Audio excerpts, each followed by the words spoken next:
Լոս Անջելեսի հայկական մշակութային կյանքում Հրաչ Քոզիբեյոքյանն առանցքային դեր ունի։ Նրա դասախոսությունները սպասված են արվեստասերների կողմից։ Լարկ մշակութային կենտրոնում գորգերի գիտակը հերթական անգամ պատմում է դրանց խորհրդի առանձնահատկությունների մասին։ Ասում է յուրաքանչյուր նախշ պատմություն է, ամեն գորգը հայ ժողովրդի պատմության կենդանի վկայությունը։ Շատ քննադատում եմ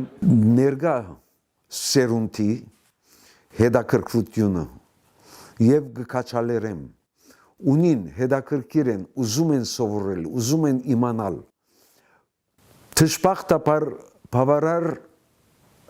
մարդիկ չկան, որ պետք եղած աշխատանքը դանում են, որպեսզի բավարարեն ներկա երիտասարդության ներկայի հետաքրքրությունը։ Արվեստաբանի խոսքով հայկական գորգը հեշտ է տարբերակել, առանձնանում է գունազարդմամբ, նախշերով և գործվածքով։ Ասում է պատկերված խաչերը, կենաց ծառը, հավերժության խորհրդանիշները դարեդար փոխանցվել են ոչ միայն որպես զարդ, այլև ինքնության գաղտնի կոդ։ Հարևան երկրներու նախշերը բոլորովին տարբեր են, այսինքն ձաղիկներ եւ այդ բոլոր նախշերով, իսկ հայկականը ճիշտ նման հայկական ջարդարաբեդության ասենք հաստատ ճիշտ անգիններով, ճիշտ ուղացի։ Հրաչ Քոզիբեյոքյանն արդեն կես դար զբաղվում է հայկական գորգերի ուսումնասիրությամբ և վերականգնմամբ։ Ամերիկյան մամուլը նրան անվանում է Rock Doctor, գորգերի բժիշկ։ Տարիների մեծ փորձը վերականգնողին տվել է բացառիկ կարողություն։ Մեկ հայացքը բավարար է որոշելու գորգի ծագումը, ժամանակաշրջանը և անգամ մշակութային միջավայրը, որում այն ստեղծվել է։ Դարիներու ընթացքին,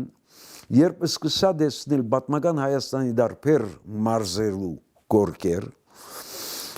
նկատեցի, որ բոլորն էլ նույն նախշն են, մի դարբեր ցևով արտահայտված եւ համեմատեցի հայ լեզվի բարբարներու հետ, ոնց որ դարբեր մարզ առանցին իր բարբարը զարգացուցած է, բայց իրենց ասենք ժողովրդային սովորությունները, ֆոլկլորները ընդհանրապես նույն արմատը ունի, նույնն ալ տեսնվեցավ գորգի մեջ։ Քոզիբեյոքյանի արվեստանոցում մեկտեղված են հայկական և արևելյան գորգարվեստի բացառիկ նմուշներ։ Տարիներ շարունակ գորգերի բժիշկը համալրել է հավաքածուն, որն անվանում է կենդանի արխիվ։ Այստեղ պահպանված են նաև եզակի գործվածքներ։ Քոզիբեյոքյանն ունի երազանք ստեղծել հայկական գորգագործության թանգարան, որտեղ կմիաձուլվեն հիշողությունն ու արվեստը։ Ասում է, պետք է հիշել, որ գորգը հայերի մշակութային կենսագրության մի մասն է, ամենախոսուն ժառանգությունը։ Արամ Մարանդյան, Հակոբ Փափազյան, լուրեր։